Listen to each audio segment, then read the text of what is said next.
let's do another pick a card reading.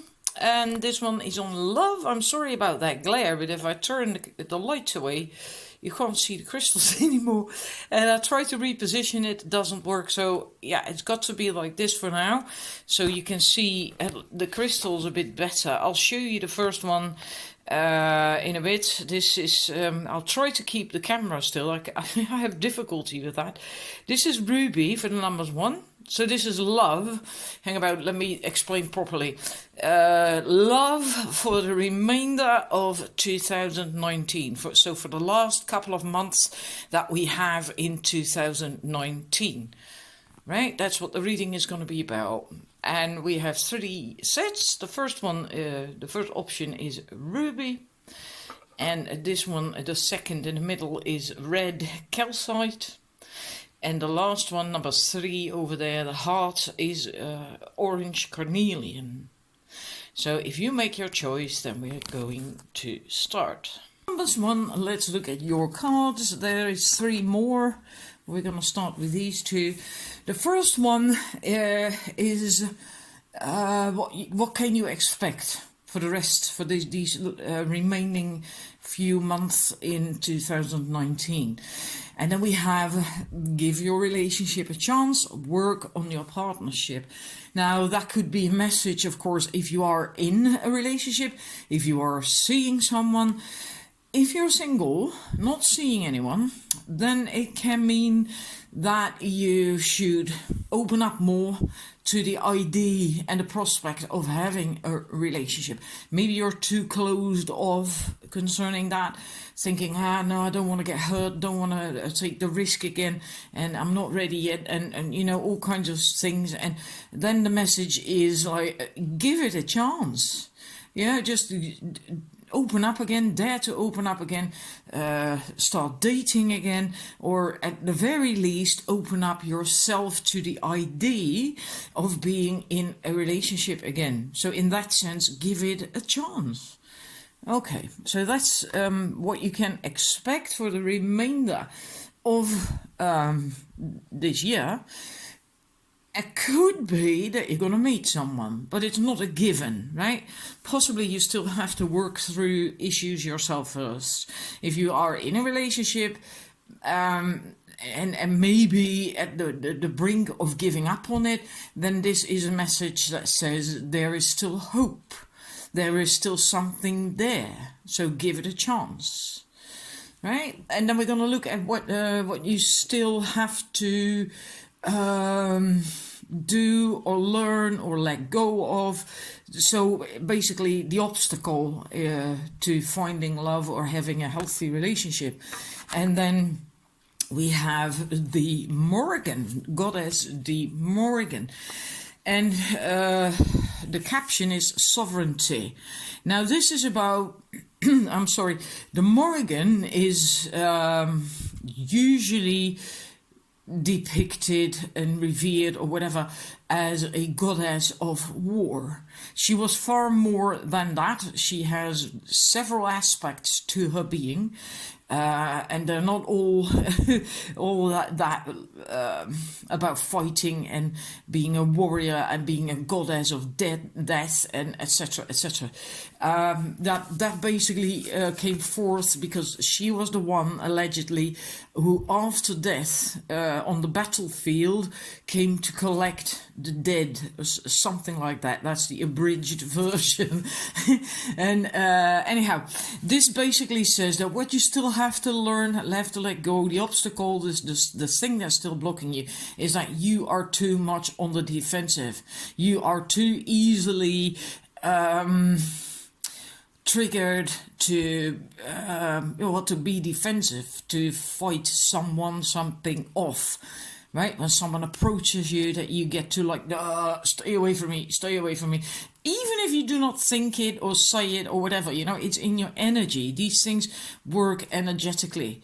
You can even tell someone, come closer, oh, nice to see you. But if that's not how you feel, well, the other person is going to pick up on your vibration, right? You can feel these things. And so in a way, you exude consciously or subconsciously or both, kind of like an off-putting energy when someone is interested in you or wants to approach you. And that's why I gave you this card second, because actually I'd want to do it as the last card, but because it goes together with this so well, right? What I said here, if you're not open towards a relationship, if you know that, you can feel that, if you're single, and right, it goes together really well. Give it a chance, but then you also have to drop that attitude, and you may want to ask yourself, why are you doing this? Because often you do stuff like that, present yourself like that, because you are afraid. You fear getting hurt, fear opening up, trusting, and so on. So you put on a mask and high walls and shields and all that stuff, and so no one can penetrate it to touch your heart. And so it works against you. It really works against you. So this is also then about, if you have to fight, if there is something to defend against, which can happen, right? Then do it with wisdom. And just pick your fights as well, right? You do not have to fight everyone, and just use your intuition. And if you do have to reject someone or you know, that kind of stuff, do it with wisdom. Not like she is storming towards you like, oh my God, I better get out of the way. You don't have to do it like that, right? So that's what is blocking it. And you have to work on that, and then it will be possible for love to come in. Now we're going to look at how it is going to be. And that is always when you follow the advice, right? Then we have cave, sanctuary, we have vigilance, stone people, fire, passion. So this is how it's going to be, the relationship, right? Once you've got that love, it's going to feel like home. It's going to feel great. It's going to be wonderful. It's really like coming home. And you're going to be able to be completely you. And you will also be able to still work on this, the last bits and pieces of that, because you have to work on this before you find it. But yeah, there's usually a lot of stuff that is, you know, a lot of baggage. And so it takes time, and there might be bits and pieces left. And you will be able to grow within this relationship with the vigilance card.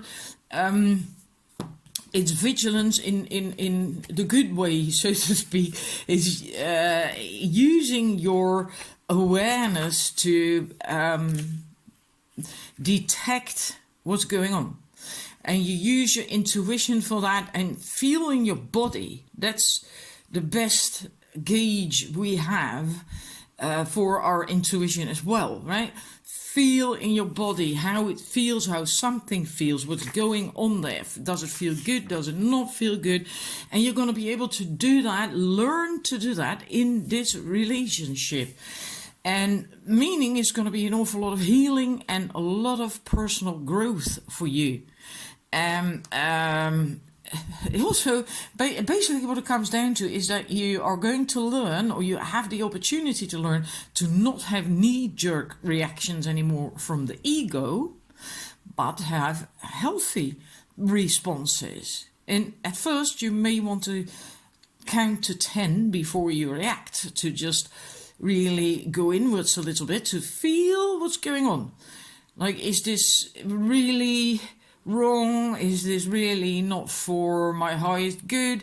Do they mean harm or whatever? You know, and you will know. You really will know. As long as you detach from what you want or whatever, you know, from your ego basically, then you will know. Then you can feel. Then you will know. And if you do that often enough, take a moment to really use that vigilance, that intuition to feel and then react, have a calm, guided reaction, then at some point it will start to come automatically.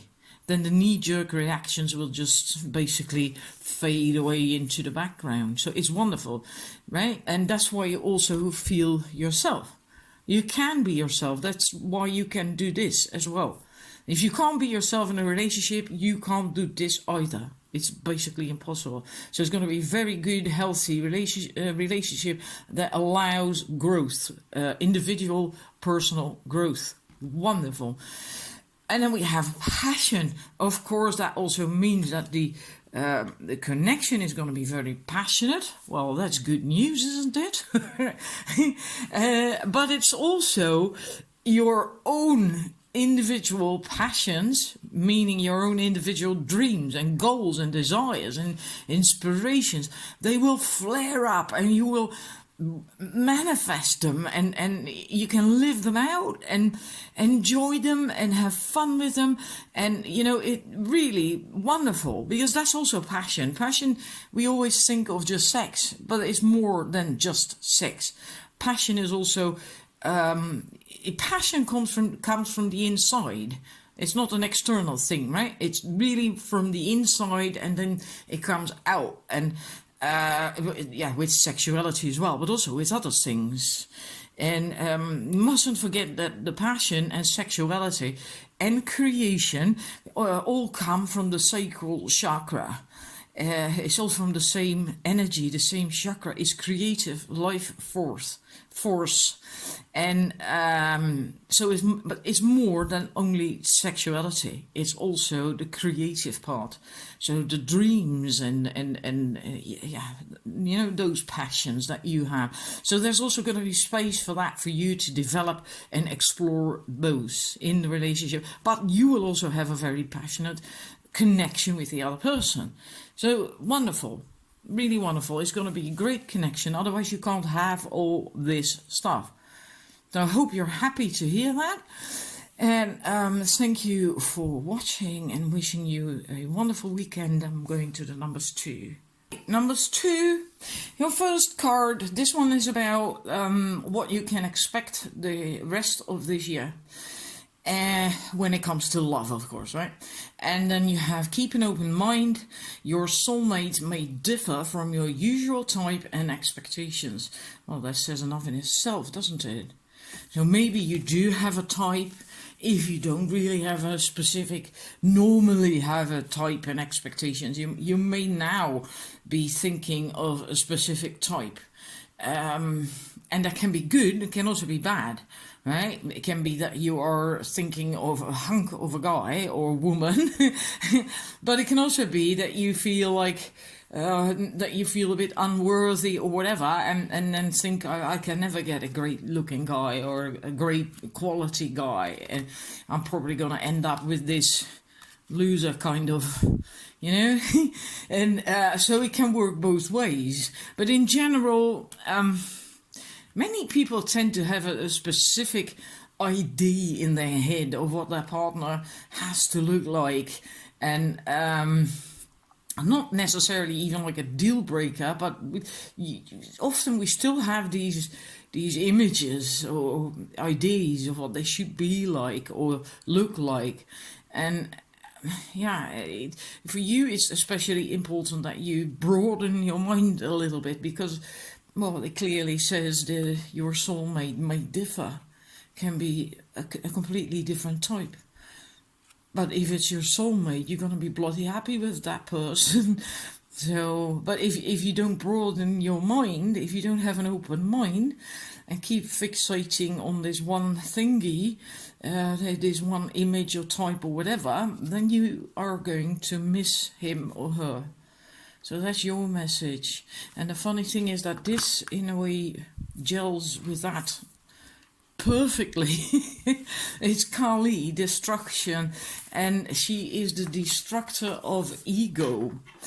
And it's about letting something go. You have to this is what blocks you, what hinders you to find love. And it can be anything. It can be a situation, can be a current partner, an ex-partner who's still stuck in your craw that you can't let go of, or this image, this idea of what your soulmate should be like, has to be like whatever, right?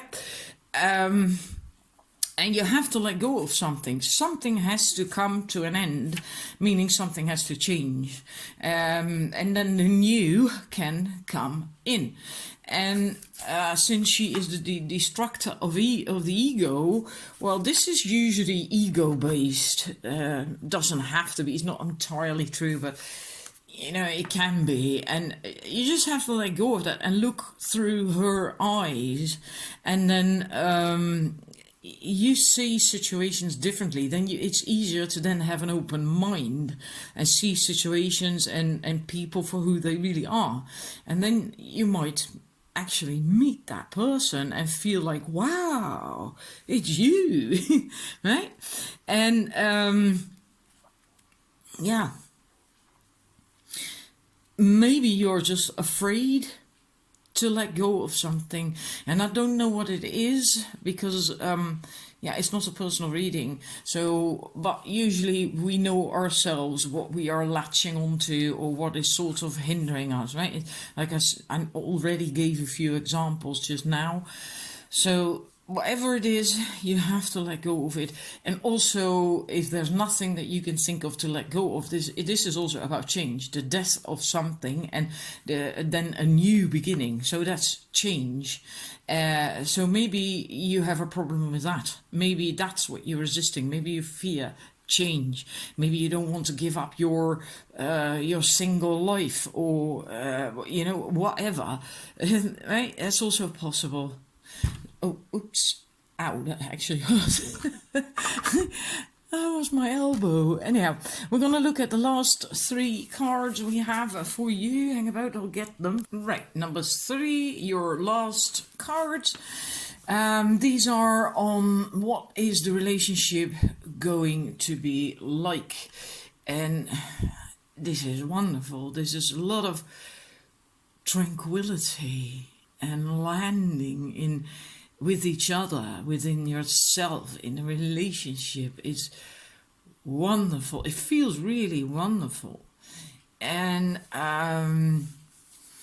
harmony, right? Music, well, they are playing together, so they are creating something together. That's what you're going to have with your partner. You're going to create something together, something unique, and it's going to feel great.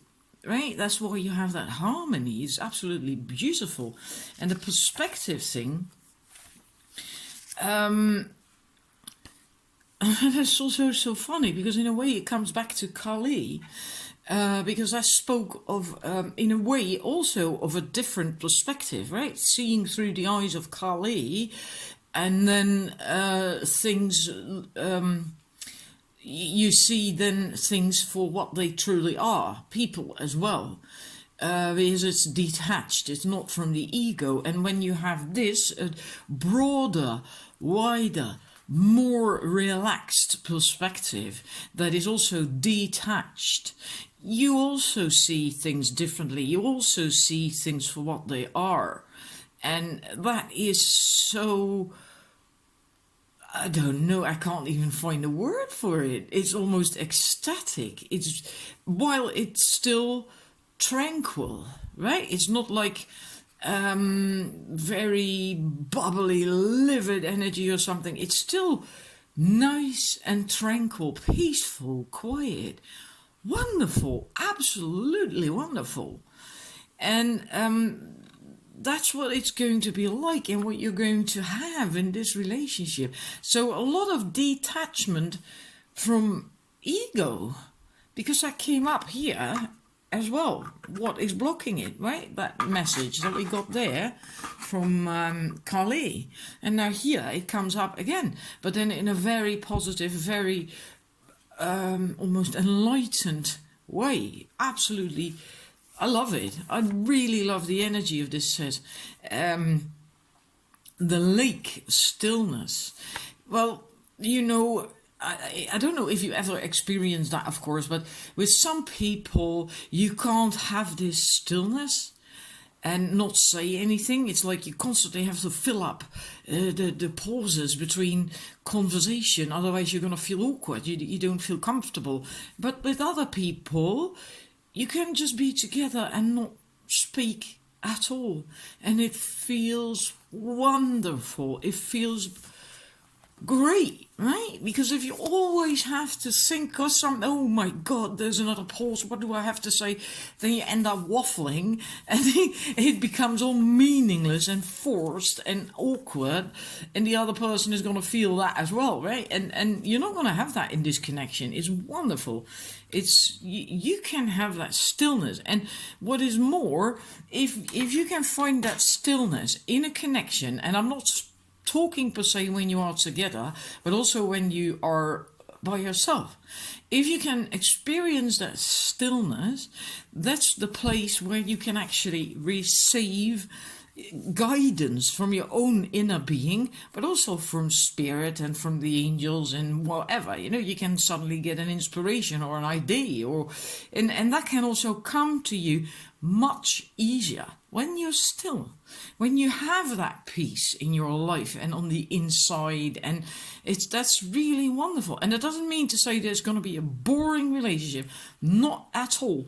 I can give you an example. I'm quite a busy, active person. Like I can talk a lot and I move around with my arms a lot. That's why I bump into this the phone stand regularly, right? Even when no one's here, I'm still moving around with my arms and my hands, and I got that lively energy.